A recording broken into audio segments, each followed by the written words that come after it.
মাঠের আম্পায়ারের সঙ্গে তাওহিদ হৃদয়ের অসৎ আচরণে দেশের ক্রিকেটে খারাপ উদাহরণ হয়ে থাকবে মন্তব্য সিসিডিএম প্রধান নাজমুল আবেদীন ফাহিমের। এছাড়াও বিসিবির কোড অফ কন্ডাক্ট অনুযায়ী হৃদয়ের শাস্তি কমছে না, বহাল থাকছে আরও এক ম্যাচের নিষেধাজ্ঞা। বান্ডেল থাকলে প্রতি সেনমানিতে টাকা বাঁচবে। বিকাশ সেনমানি বান্ডেল কিনে জিতুন প্রতি লেনদেনে। এক হৃদয়কাণ্ডে তোলপাড় বিসিবি।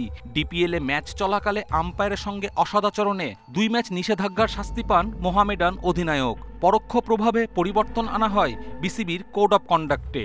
ক্ষোভ থেকে সিসিডিএম কমিটির টেকনিক্যাল আহ্বায়ক পদ থেকে এনামুল মনির পদত্যাগ, আম্পায়ার সৈকতের চাকরি ছাড়ার হুঁশিয়ারি নাড়িয়ে দেয় বিসিবিকে।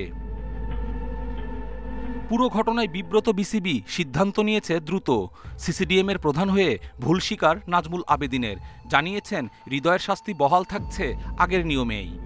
প্রিভিয়াস যেই চেঞ্জটা আমরা করেছি রিসেন্টলি, সেটাকে ভয়েড হিসেবে আমাদেরকে সিদ্ধান্ত নিতে হবে এবং আগের যে নিয়মটা ছিল সেটাকেই বলবৎ করতে হবে এবং সেটার ধারাবাহিকতা অনুযায়ী পরবর্তী ম্যাচে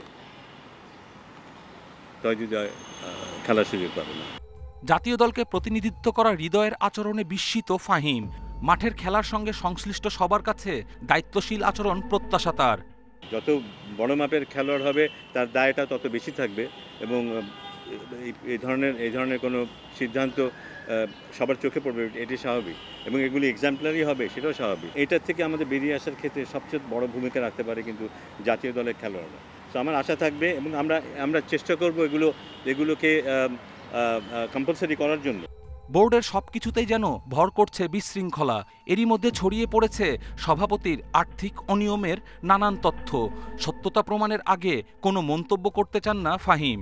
কিছু ব্যাংকে টাকা ট্রান্সফার হয়েছে এটুকুই জানি, বাট স্পেসিফিক আমার কাছে আমরা জানি না যে ব্যাংকে রাখা হয়েছে বা আদৌ এত টাকা রাখা হয়েছে কি না, বা যেখানে রাখা হয়েছে তাদের ক্রেডেনশিয়ালস কি, এগুলো না জেনে আসলে কমেন্ট না করাটাই আমার জন্য। নানান নেতিবাচক শিরোনামে বিসিবি টাইগার ক্রিকেটের ভাবমূর্তি ক্ষুণ্ণ হচ্ছে প্রতিনিয়ত। দায়িত্ববোধ থেকে সবাইকে কাজ করার আহ্বান নাজমুল আবেদীনের। কপিল পাল, ইন্ডিপেন্ডেন্ট নিউজ।